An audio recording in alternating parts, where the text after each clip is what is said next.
Biol22p-Principles of Genetics. In this video, we will discuss about cell cycle focusing on the stage mitosis and meiosis, and also the eukaryotic life cycle. Cell cycle has two types of division: mitosis, which occurs on somatic or body cells, and meiosis, which occurs only on specialized cells called germ cells or non-somatic cells. The normal process of cellular division is mitosis, where two daughter nuclei are produced and have equivalent genetics to the parent nucleus. However, meiosis is the variation of cellular division, where gametes are produced and each daughter cell yields half the DNA from the parent cell. Also, before mitosis and meiosis can occur, chromosomes must replicate in order to produce identical chromatids, and they are each connected to a centromere. Mitosis is the process of cell division, and the end result of this is duplicated chromosomes with two daughter nuclei that are both identical to the parent nucleus. Mitosis can be used for growth, repairing, and the sexual reproduction for an organism.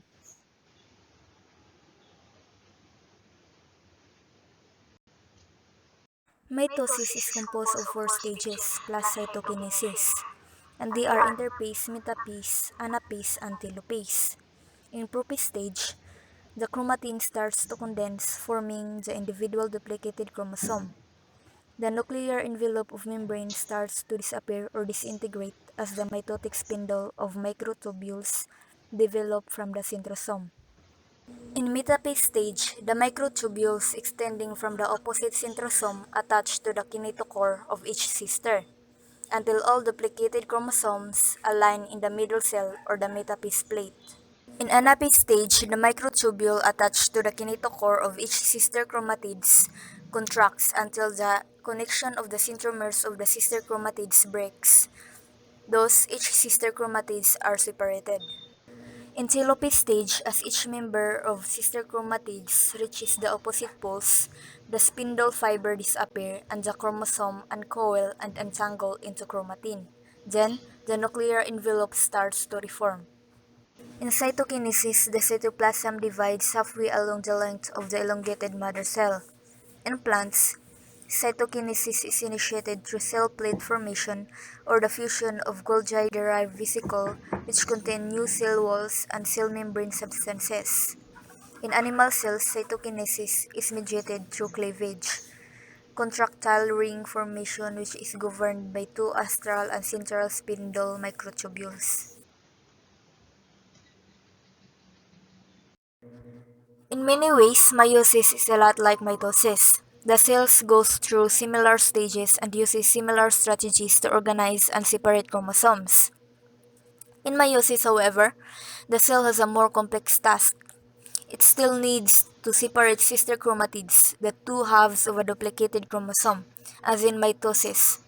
But it must also separate homologous chromosomes, the similar but non-identical chromosome pairs an organism receives from its two parents. These goals are accomplished in meiosis using a two-step division process. Homologous pairs separate during the first round of cell division called meiosis 1. Sister chromatids separate during the second round, called meiosis 2. Since cell division occurs twice during meiosis, one starting cell can produce 4 gametes. In each round of division, cells go through 4 stages: prophase, metaphase, anaphase, and telophase. Before entering meiosis 1, a cell must first go through interphase. As in mitosis, the cell grows during G1 phase, copies all of its chromosome during S phase, and prepare for division during G2 phase. During prophase 1, differences from mitosis begin to appear. As in mitosis, the chromosome begin to condense, but in meiosis 1, they also pair up. Each chromosome carefully aligns with its homolog partner so that the two match up at corresponding position along their full length. For instance, in the image, the letters A, B, and C represents genes found at particular spot on the chromosome, with capital and lowercase letters for different forms or alleles of each gene. The DNA is broken at the same spot on each homolog here, between genes B and C, and reconnected on a crisscross pattern so that the homologs exchange part of their DNA.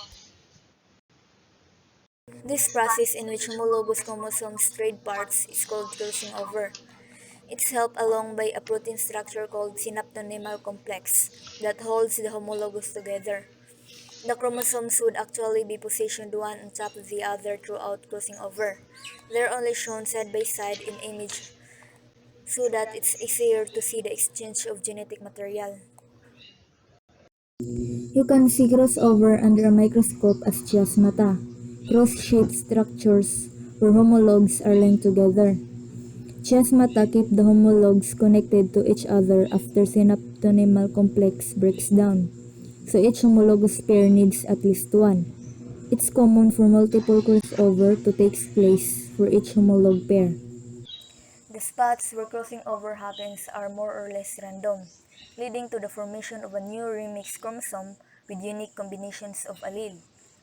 After crossing over, the spindle begins to capture chromosomes and move them towards the center of the cell or the metaphase plate. They may seem familiar from mitosis, but there is a twist. Each chromosome attaches to microtubules from just one pole of the spindle, and the two homologs of a pair bind to microtubules from opposite poles. So, during metaphase 1, homolog pairs, not individual chromosomes, line up at the metaphase plate for separation. When the homologous pair line up at the metaphase plate, the orientation of each pair is random. For instance, in the diagram, the pink version of the big chromosome and the purple version of little chromosome happen to be positioned toward the same pole and go into the same cell, but the orientation could have equally well been flipped, so that both purple chromosomes went into the cell together. This allows the formation of gametes with different sets of homologs. In anaphase 1, the homologous are pulled apart and move apart to opposite ends of the cell. The sister chromatids of each chromosome, however, remain attached to one another and don't come apart. Finally, in telophase 1, the chromosomes arrive at the poles of the cell. In some organisms, the nuclear membrane reforms and the chromosomes decondense, although in others, this step is skipped since cells will soon go through another round of division, meiosis II. Cytokinesis usually occurs at the same time as telophase 1, forming two haploid daughter cells.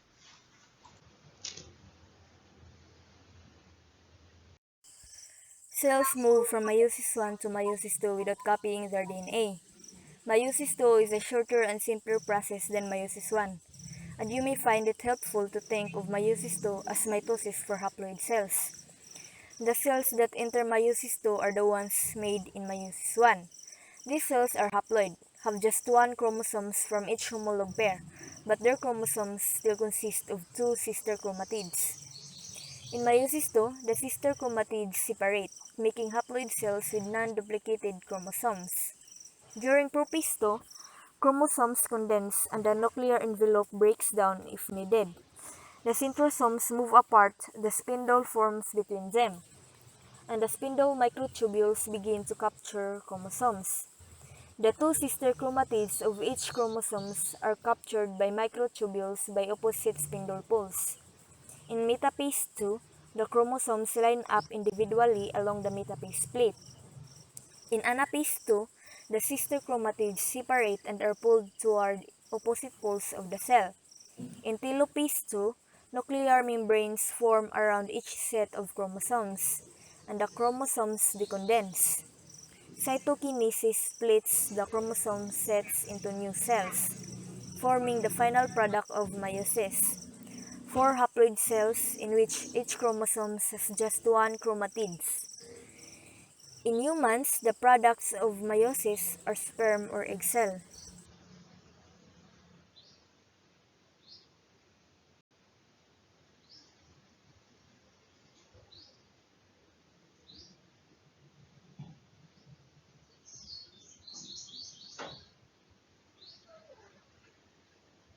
In biology, a life cycle describes the course of development of an organism. A life cycle is the entire history of an organism. usually shown through a series of developmental stages that depicts the changes a species goes through as they pass from the start of a given developmental stage to the inception of the same developmental stage in the next generation. The key differences between eukaryotic life cycle is the amount of time spent in haploid versus diploid phases and the meiotic products that are produced. As you know, haploid cells contain only one set of chromosomes, while diploid cells contain two sets of chromosomes. Meiosis is the process by which diploid cells divide twice in a row after replicating their chromosomes only once. The result is that each final daughter cell is haploid and contains only one copy of each chromosomes. This differs from mitosis, when cells divide but the number of chromosome sets stays the same. In mitosis, haploid cells divide to form haploid cells, and diploid cells divide to form a diploid cells.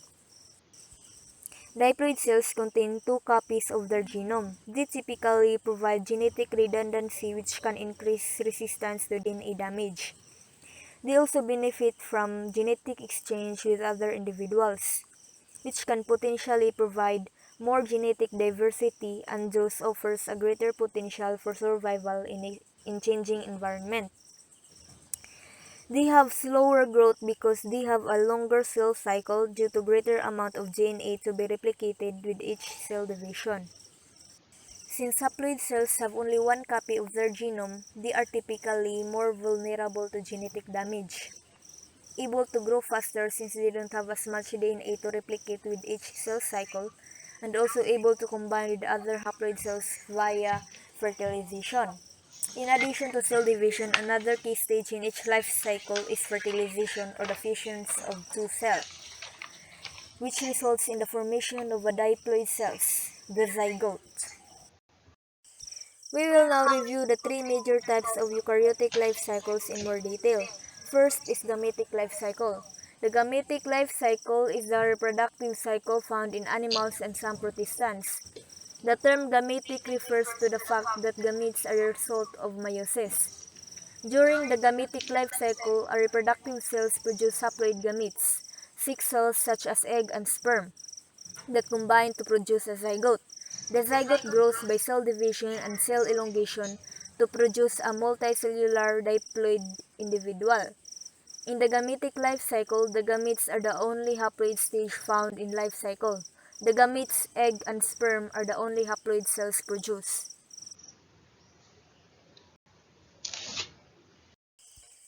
Zygotic life cycle is the simplest sexual life cycle, common among fungi and protists. These organisms are haploid during most of their life cycle. In the zygotic life cycle, the zygote is the only diploid phase. After fertilization, the zygote undergoes meiosis to produce haploid cells. The cells undergo mitosis to either increase in number or grow into a haploid multicellular organism. Some haploid cells develop into gametes by mitosis. The sporic life cycle is common algae and plants. The term sporic refers to the fact that spores are the result of meiosis. The sporic life cycle results from an alternation between a haploid and a diploid organism. Because of this, sometimes this cycle is referred to as the alternation of generations. The diploid zygote first replicates by a series of mitotic divisions to form a multicellular diploid organism known as a sporophyte. The sporophyte undergoes meiosis and produces haploid spores. These spores germinate and differentiate into haploid multicellular individuals known as gametophytes. The gametophytes produces egg and sperm by mitosis. The zygote that results from syngamy of the gametes grows into a sporophyte by repeated mitotic division and the cycle continues.